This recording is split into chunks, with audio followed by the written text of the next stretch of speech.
بسم الله الرحمن الرحيم الحمد لله رب العالمين وأصلي وأسلم على المبعوث رحمة للعالمين نبينا محمد وعلى آله وصحبه أجمعين أما بعد. Dear brothers and sisters in Islam, Assalamu alaikum wa rahmatullahi wa barakatuh. Last time we stopped at the paragraph related to distortion of jihad.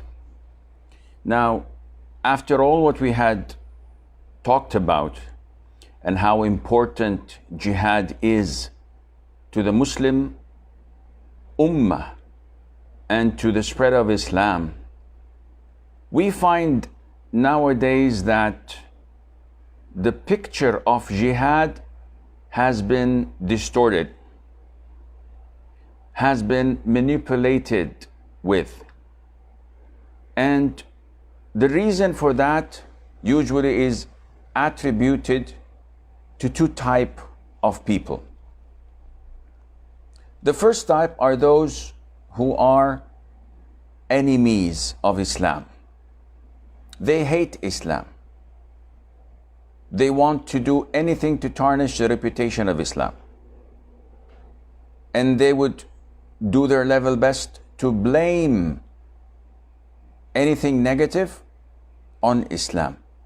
So even if there is a volcano, an eruption of volcano, or an earthquake, they would soon point to Islamic fundamentalists and that they were the cause root of it.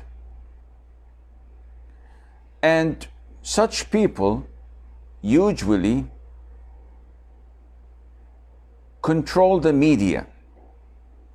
And nowadays, in our current times, the media is one of the most powerful weapons people can utilize for their gains, depending on their agenda. 20, 30, 40 years ago, whenever there was a coup and a government was toppled and overthrown, the first thing the rebels do is to take control of the radio and the television. And this is what so many people do to control the masses through the media. And when you have it in the wrong hands, you would have fake news, as he says. And this is what is exactly happening when it comes to the Western media, or media that is controlled by tyrannical governments. They make those who make jihad to free their country as rebels, as terrorists. They portray them as extremists. And we know that it depends where you look at it from. So someone's terrorist is someone else's freedom fighter. When Gandhi or Nelson Mandela were in their countries defending their people, the governments, the occupiers, the enemies of the country, consider them to be terrorists. But the people, their people, consider them to be freedom fighters. So it all depends how you look at it and the way you portray things to the people.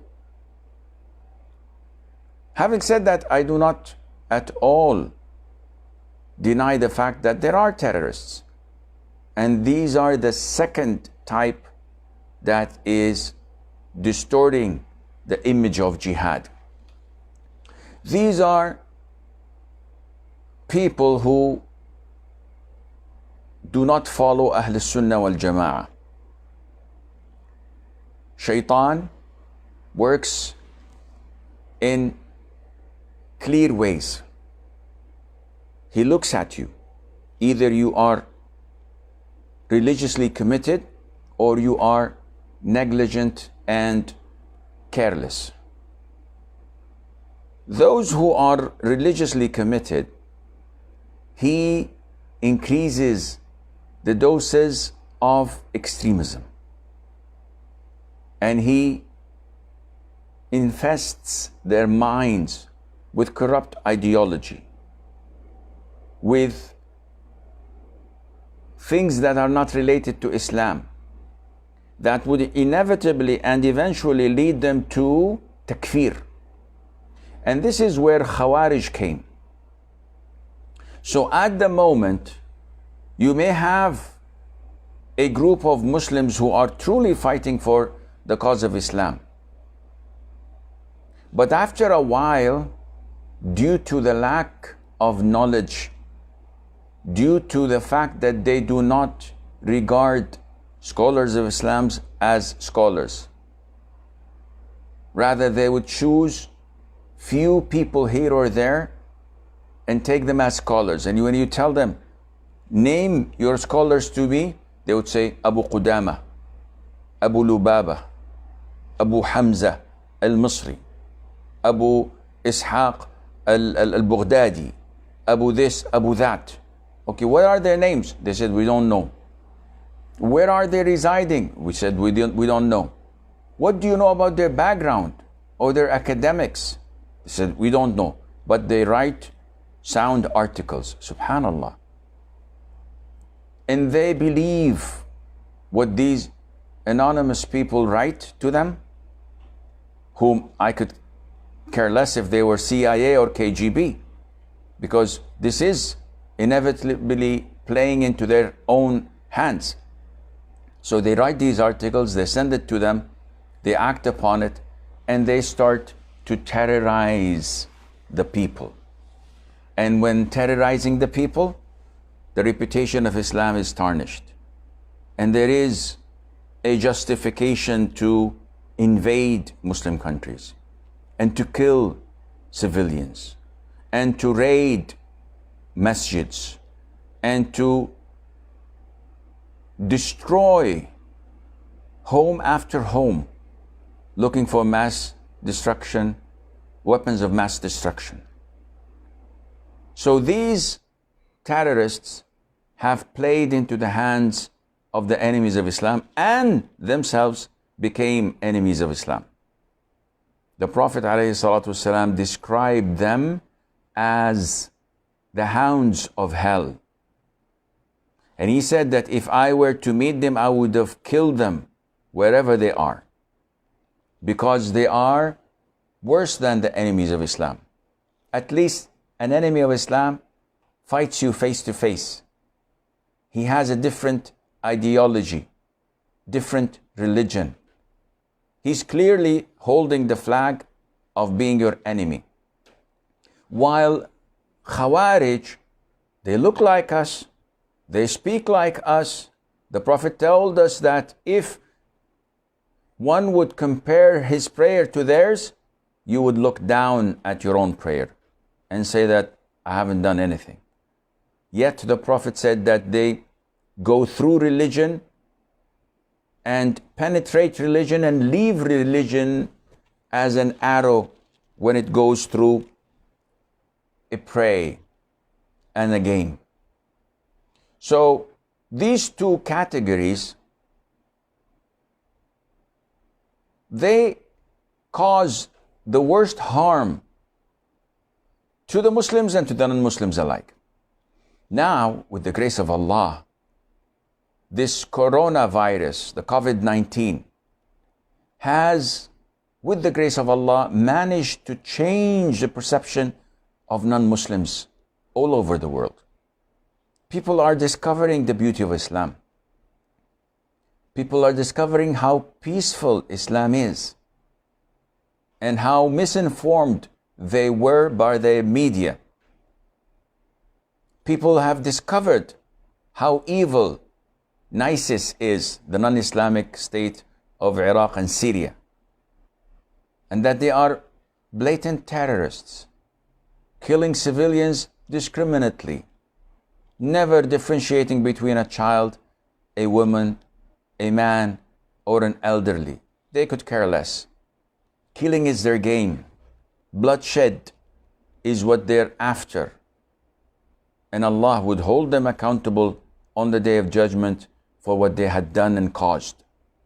So, we as intellectual, educated people must not allow their games to fool others. And we have to represent Islam as it is, without sugarcoating it. Some people go to extreme when they say, we have to fight every non-Muslim. And we have to capture them and kill them and take their wealth and rape their women. A'udhu billah. What religion is this? But on the other defense, the other side of the coin, you have people saying that there is no fighting in Islam. There is nothing as jihad. We have to accept the others and we have to bow down to them. And this is not religion of Islam. This is not related to true Islam. We have to balance and do exactly as the Prophet had done, alayhi salatu wassalam. And this is how we manage to portray Islam to the rest of the world. The real Islam. The Islam of peace without weakness. The Islam of strength without violence. The Islam of pride and honor without arrogance. So, fighting is a necessity. Not for the sake of bloodshed. No one loves fighting. But it is part of the religion that has to be fulfilled. And the reason of fighting, as we've mentioned before, is to spread the religion of Allah. So you mean that we have to compel people and force them? No. We don't force people to accept Islam. And if someone accepted Islam at gunpoint, his Islam is invalid, and those who forced him are sinful. We do not force people to come to Islam, but we force people to pave the way for Islam to spread. You don't want to become a Muslim? Remain as you are. You have no problem. But you can't stand against Islam and prevent it from spreading. And this is why when the Prophet ﷺ used to send an army, he would tell the leader to give 3 choices before starting fighting, before starting to fight. So the leader goes to their leader. This is Islam. Allah revealed the Qur'an, we have the Messenger, Sallallahu Alaihi Wasallam, we have this, we have that. Shows him the beauty of Islam. Are you interested? Because if you are, and you become Muslim, we move on and leave you. This becomes a Muslim country. He says, no, we don't want your Islam. He says, okay, up to you. Totally up to you. Now, if you don't want Islam, you're compelled to pay us jizya. And by the way, this jizya is a payment that you pay once a year only on behalf of men who are qualified to work and to fight. You don't pay jizya on behalf of women, children, elderly, monks, priests, etc. The slaves, servants, no. Only men. And with this jizya, money, with this taxation, we will give you protection. Any army invades you, we will protect you. You guys don't have to fight. So the guy says, no, we're not interested. We can defend ourselves. In this case, you leave us no option but to fight you and to conquer your land. So these are 3 fair conditions. And it's stated in the Qur'an and in the Sunnah. Now, if they wanted peace, peace cannot come except through power. And in Islam, you have to be powerful. You have to be strong. But again, without any arrogance, without any violence, without any unfairness. And when fighting takes place, there are rules of engagement that Muslims are obliged to abide by. No one is killed on the battlefield except those who are actively fighting. Nowadays, in current warfares, they have expanded the term of collateral damage. So we see women being bombed, children, elderly, without any fault of their side. And they said, well, we have to do this because this is collateral damage. And this is not true. In Islam, it is forbidden to kill a woman, a child, ill people, elderly, monks, priests, servants. It is prohibited to kill animals, except if you are consuming them, or to destroy farmland, or to spoil water resources.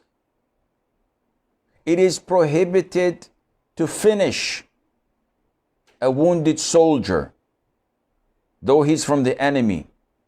So Islam looks at war as a surgical operation that should be confined to the diseased part of the body, not to blow up the whole country, not to kill entire villages, rather to be precise in what you're doing. And whenever is the benefit of the doubt, you have to stay away as much as you can. Abu Bakr, may Allah be pleased with him, after the death of the Prophet ﷺ, sent Usama ibn Zayd ibn Haritha, may Allah be pleased with him and with his father, on an army to fight the Byzantines, who were like 300,000 soldiers. So the Muslims, who were about 5,000, 10,000 against this much. What were Abu Bakr commands, may Allah be pleased with him, to Usama? He said, do not commit any treachery, plundering, or disfigurement. So no mutilations with enemy bodies. Do not kill a child, an elderly, or a woman. Do not cut or burn any date trees or fruit trees. Do not slaughter any sheep, cow, or camel except for food. You shall encounter people who confine themselves in their hermitages, so leave them alone. Hermitages, yani synagogues, places of worship, etc. This is the same advice that the Prophet used to give, alayhi salatu wasalam, to all leaders of his whenever they went to invade or to fight a tribe or a country. And when the Prophet himself, alayhi salatu wasalam, once in a battle saw a woman killed, he was angered by this and said, Subhanallah, such a woman did not deserve to fight, let alone to be killed. So, in Islam, we're only allowed to kill those who fight us. So if a monk carries a rifle, he's to be fought like anyone else. If a woman carries a rifle, she would be fought like anyone else. What about prisoners of war? POWs. What should we do with them? Well, in Islam, in the first major battle ever between Muslim forces and the disbelievers, that was the Battle of Badr. and it took place in the second year of Hijrah. And Allah Azza wa Jal granted the Muslims prisoners of war. Some say 70, some say less or more. And these were from the dignitaries of Quraysh. So the Prophet ﷺ gave each Muslim man one of the prisoners. And not only that, he instructed them, he ordered them to take care of their prisoners. So they took good care of their prisoners, and they gave them preference over their own families in regards of food and drink. And someone would say, Akhi, this is too much. Come on, I don't believe this, with all due respect. An enemy that you were just fighting a few hours ago, he was trying to kill you and you were trying to kill him. And his companions and comrades killed so many of your relatives and friends and associates. You mean to tell me that you're going to take him as a prisoner of war and feed him and give him drink more than you give to your family? I don't believe this. Well, akhi, this is your problem, if you want to believe or not. This is what Allah mentioned in the Qur'an, and He described these believers. When Allah said, they give food, though they need it themselves, to the needy, the orphan, and the captive, the prisoners of war. This is why so many people who were captive during war enter in Islam. Aisha, may Allah be pleased with her, said that the Prophet said, alayhi salatu wasalam, عَجِبْتُ لِأَقْوَامٍ يُجَرُّونَ إِلَى الْجَنَّةِ بِالسَّلَاسِلِ.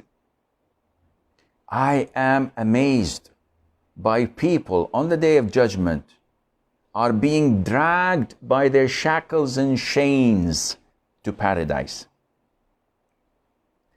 This is symbolic to them being captive and prisoners in shackles and chains, but then discovering the beauty of Islam, accepting Islam willingly, and these shackles and chains would lead them to paradise, because otherwise they would have remained in the state of kufr and would have been in hell for eternity. And ask anyone who's logical, but he has to believe in Islam and in the Day of Judgment. You, as a disbeliever, if I were to tell you, you have a choice, not to fight you, but you will end up in hell for eternity. Or I would fight you, and you may fall as a prisoner of war, but you will accept Islam, and inevitably you will go to paradise for eternity. What will you choose? Of course, if he believed in Islam, he would choose the latter. But the vast majority of non-Muslims don't believe in that. And this is why they reject it. So now we as doctors, we as people who know the truth, would we fight them or leave them to their whims and desires? If someone is in front of me and he's about to drink something from a glass, which I am certain that someone had put a potion or someone had put poison in it, I saw that. So I tell that individual, don't drink. There's poison in it. And the man says, it's none of your business. I like what I'm doing, and I'm going to drink it. What is my responsibility? Now, I know for certain that he is going to die. Will I say, it's none of my business, let him die? Or would I fight him and force him not to drink? It's the same thing when it comes to Islam. We know for certain that this is the religion of Allah. We know for certain that if you don't accept Islam, you'll end up in hell for eternity. It's not a match that you light and put your finger on it and count from 1 to 10. You can't bear that. 1 to 5, you cannot bear that. 1 to 3, maybe, maybe not. But you'll have a very bad burn. It's hellfire. It's worse than furnaces. and it's there for eternity. And we don't have time to describe how horrible hell is.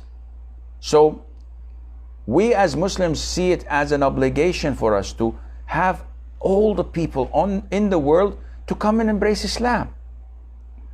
When you embrace Islam, do I get any cash revenues? Nope. Do I get to have control over you and tell you Simon says do this or do that? Nope. So what benefit would I get when you accept Islam? The only benefit is reward with Allah the Almighty. Secondly, that I have made my due diligence and I would feel comfortable when you escape hell and go to paradise. So this makes me feel good. That's it. So don't think that we are getting any gain out of people accepting Islam. We have a chapter that deals with war gains, but I think that we're almost passing halftime. So maybe we'll go to the questions and answers and see what do we have there. So the first question is from Ibra Javid. Ibra Javid says, I wanted to know if permanent family planning is allowed, provided I'm unable to continue with any pregnancies because I'm 38 years old. I have a slip disc problem and I already have 3 kids. I know my physical strength can't bear more kids. My husband is also okay with this decision. Please let me know. Permanent family planning means that you won't be able to get pregnant again. And this is problematic because in Islam, the Prophet ﷺ ordered us to reproduce, to have a lot of children. And he told us that I will boast the different nations on the Day of Judgment with the number of followers. However, scholars say that temporary family planning is permissible, and that is leaving a gap of 2 to 3 years between pregnancies. This is okay. And they said that permanent family planning is not permissible unless there is a legitimate reason. So if you have a slip disc and the doctors say that this is adding to the pain and dangers of your back pains when you get pregnant, and they say that it might hinder your health, and you're unable to make a surgery, whether because you're too scared or because it's too dangerous or because you don't have the means to undergo a surgery. So in this case, if it is critical and you are unable to cope with another pregnancy, and the doctors say that this is a chronic illness that will continue, that will not be able to recover from it anytime soon, in this case, I believe that there is no problem, inshallah, in having such a surgery. Shireen says, is it necessary for a Muslim woman to be a part of a group of people who take part in Islamic Dawah or do tabligh? In short, is every Muslim obliged or obligated to participate in the work of Dawah? If one does not involve himself in the work of Dawah, what will be the consequences according to Islamic Sharia? When you believe in something, you usually act upon it. And it is wrong to limit Dawah to giving talks and seminars. Not everyone is qualified or capable to give talks like us. Not because we are superstars or superheroes. Rather, we were fortunate from Allah Azza wa Jal to have this platform and for the people to trust us. But not everyone can just all of a sudden shoot for that. So da'wah is not limited in speeches, leading the prayer, giving lectures. It can be through social media. I know a lot of my team, may Allah bless them all, that are involved a lot in da'wah. So a sister that runs my Facebook account, the Q&A, do you think that she's less in reward than me who's giving the fatwas? No. She's exactly the same. Whatever I say, she gets the reward. A sister who channels my videos and lectures and transcribes it into words for those who are deaf and cannot hear. So they read the lecture and they benefit from it. She's getting the same reward.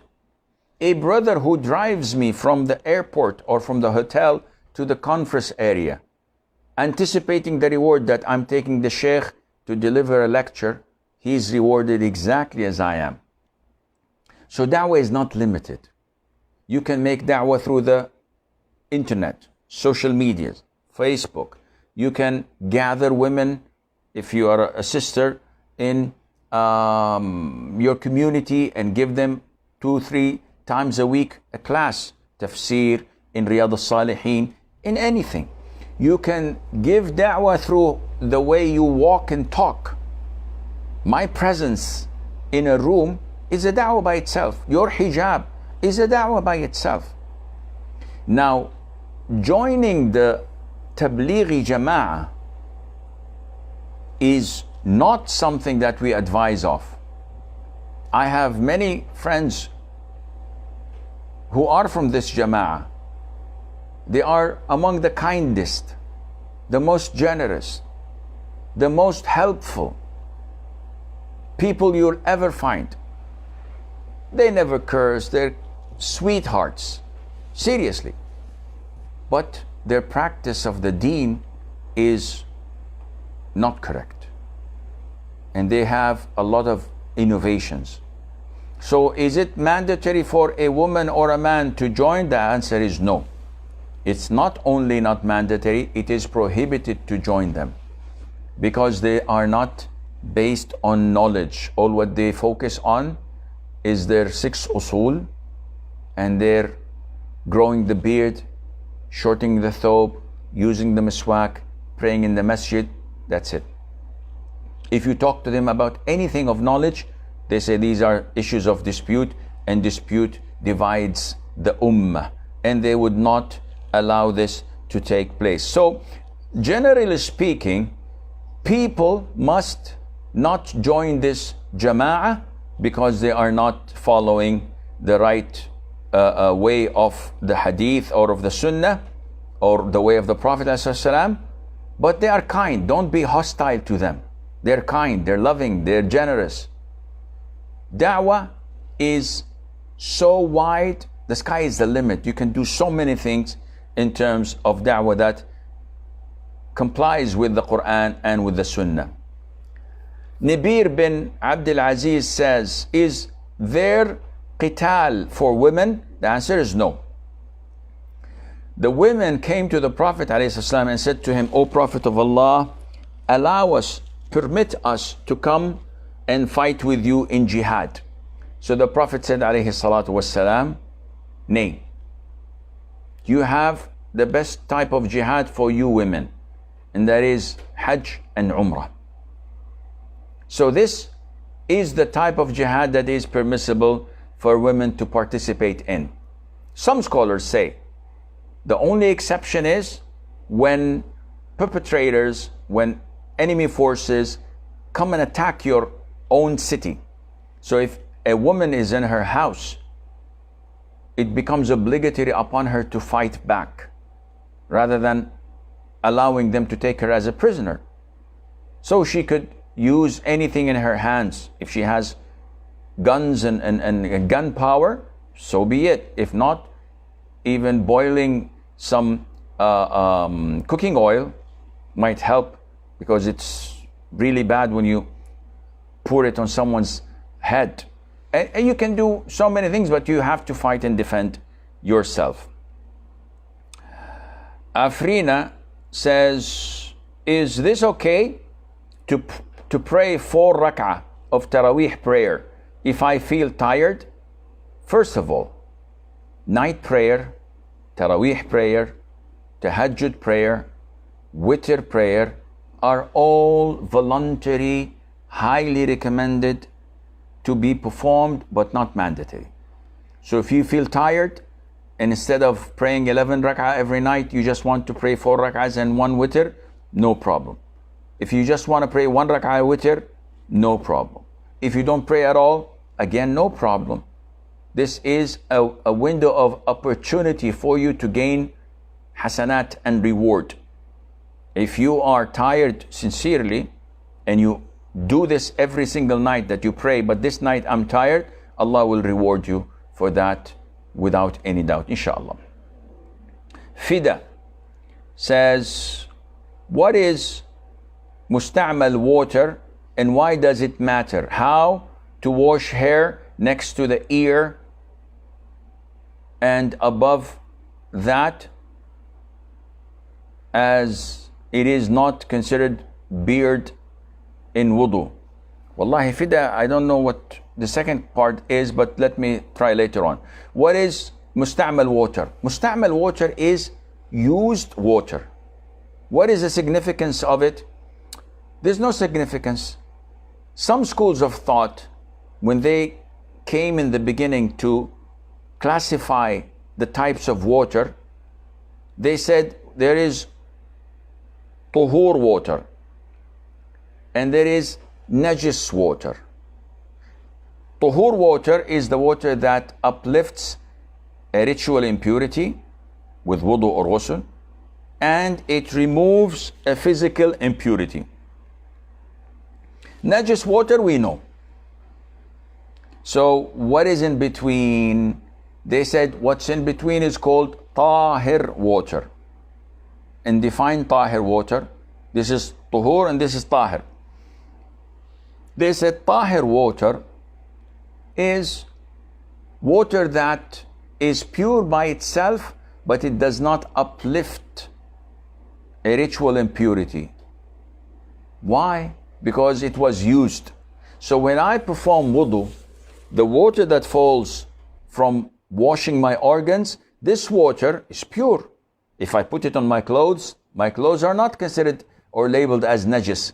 But I cannot use that used water to perform another wudu. When you look into the Qur'an, to the Sunnah, you don't find anything referring to that. But these are the schools of thought and how they classified water. So this, unfortunately, came to some people overthinking.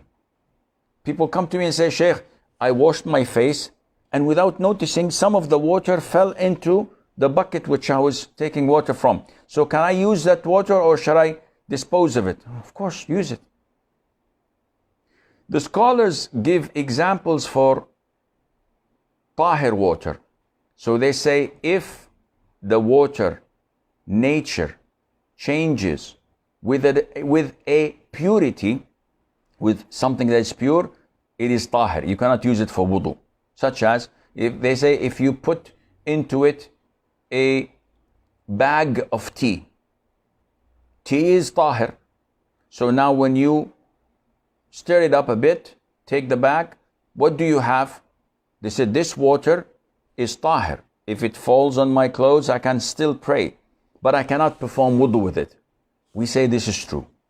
You cannot perform wudu with it, not because it is tahir water, rather because it is not water anymore. This is called tea. So in the Qur'an and in the Sunnah, water is either tahir, tahur, or najis. Tahir and tahur being the same. If the characteristics were changed with something that is pure, then it changes to another substance other than water, which is not cold water anymore. So I hope this answers the question. As for the second part, I don't know what do you mean. If you mean this area of hair for a man, this is washed while washing your face, not while wiping over your head. So I don't know if this is what you mean or not. Cassandra says, I have anxiety and depression. It is very difficult for me to pray and fast. Is it okay if I don't pray and fast? Will Allah forgive me? Well, Cassandra, you are one of two people. Either you are mentally sane and sound, so you have your own choices. You know what you're doing and you know the consequences of them. You don't rob, you don't kill people, you don't harm them because you know what will happen to you. You don't want to go to jail. You never cross a red light signal because you know that you're going to pay a lot of money in fines. So you are a sane person. You have anxieties. You have mild or severe depression, but you're still sane. If you don't pray, you're considered to be a kafir and you'll go to hell forever. Those who do not pray at all are not labeled and considered as Muslims. So it's very difficult. You have to be careful. But if you are classified by psychiatrists to be insane, and you have reports to prove that you are not accountable for your actions or your decisions and choices, in this case, it is up to Allah Azza wa Jal to judge you. Because this is only Allah's, it's only in Allah's hands to determine. From your email, from your question, you sound to me like a normal person, writing perfectly good English, not confused, not having any problems. But it seems to me that you have whispers of shaitan overwhelming you and trying to convince you not to pray and not to fast so that you would improve, not knowing, that is you, that whenever you do not pray or fast, you'll deteriorate faster and faster, and this would cause you more harm. May Allah Azza wa Jal protect you. Fatima says, in Ramadan, we eat after Maghrib, both after breaking the fast and after the Maghrib prayer. So how and when to say those long adhkar of the evening? Well, you have to make a choice. MashaAllah, you eat before Maghrib Salah, and you eat after Maghrib Salah, and you continue till Taraweeh eating. What kind of diet is this? What kind of fasting? This is bad for you. The best thing is just to have few dates in a bowl of soup, maybe one or two sambusak, and that's it until 11 o'clock when you have your final meal. Not pre-dawn meal, but the final main meal. And just before Fajr, you may take some yogurt, some milk, maybe a couple of dates and water, and that's it. But to fill it up after Maghrib, and then after praying Maghrib, you fill it up again, and then you ask about the adhkar, you have to make a choice. You don't have to sit where you are to make your adhkar. You can eat and say your adhkar, but this is something you have to balance yourself. You don't expect Shaykh to come and say, no, you should not eat more than 3 dates, drink a glass of water, and make your adhkar for half an hour. No one would say that to you. We do not tell you what to do and what not to do. We tell you about the Sunnah. You have to find out a way out that would be accepted for you, and at the same time without compromising saying these adhkars. Ramla says, can we kill the insects, ants, with our feet, squashing them, she means? It's very painful when they bite accidentally. No problem. Anything that is harmful, you can kill it, whether by squashing it with your feet, by spraying it with pesticides, by washing it off, no problem with that. Salama says, what are the conditions of wudu and how to do wudu? Please tell me the right way, Sheikh. Well, this would take a long time and this is a Q&A, you would be kindly requested to revise our series, maybe number 4 or number 5, where we talked about how to perform wudu. Farzana says, what is more rewarding for a woman? After Fajr, she prays 2 rak'ah after sometimes after sunrise at home, or she prays duha before dhuhr time. If you want my advice, do both. Ramadan is a season for good deeds. So if you do that, you will be highly rewarded for that. Lyric says, what is the ruling of the one who fasts but does not pray at all? Is his fast valid? This is an issue that is frequently asked every single Ramadan. First of all, is it my job to judge people? I see many people in my family and elsewhere, they go to someone who does not pray, but is so eager to fast. When Ramadan starts, they say, don't fast. Why? You're a kafir. You don't pray. So the guy says, okay, if I'm a kafir, I'm not gonna fast. Why would I fast? Subhanallah. Akhi, what harm would he bring you if he fasts? Nothing. But it is our love to judge people, to control others. Now, I've often said this, and I'll repeat it again. The ruling of a person who does not pray is theoretical and practical. The theoretical part is the hadith which states, anyone who does not pray is a kafir. The pledge between us and them is abandoning salat. Whoever abandons salat is a kafir.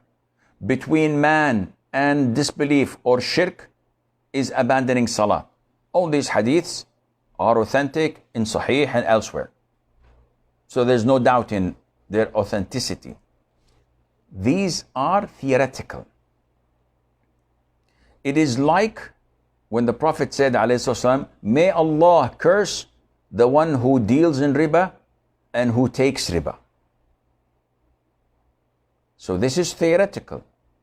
I can't go to a person in an interest-based bank, a teller, or the clerk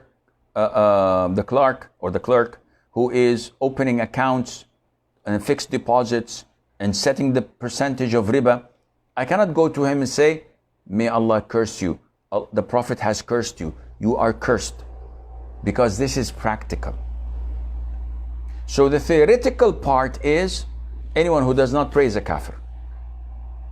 The practical part is to identify whether this particular individual, named Ahmad, for example, who does not pray, whether this particular individual named Ahmad, is he a kafir or not? This is the practical aspect of it. So, what's the difference? The Prophet said, who doesn't pray is a kafir. Ahmad doesn't pray, then he's a kafir. No. Practically, we have to ensure that the conditions are fulfilled. That he knows the ruling, that he's choosing that ruling, that he does not have any misinterpretation. Because he might say, yes, I know the hadith.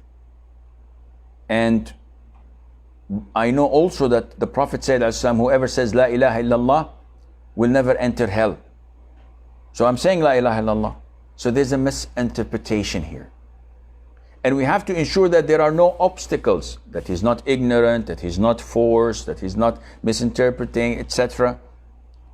And this practical side cannot be done except by scholars, the Muslim ruler, the Muslim judge, to ensure that this individual has fulfilled all the conditions and is a full-fledged kafir.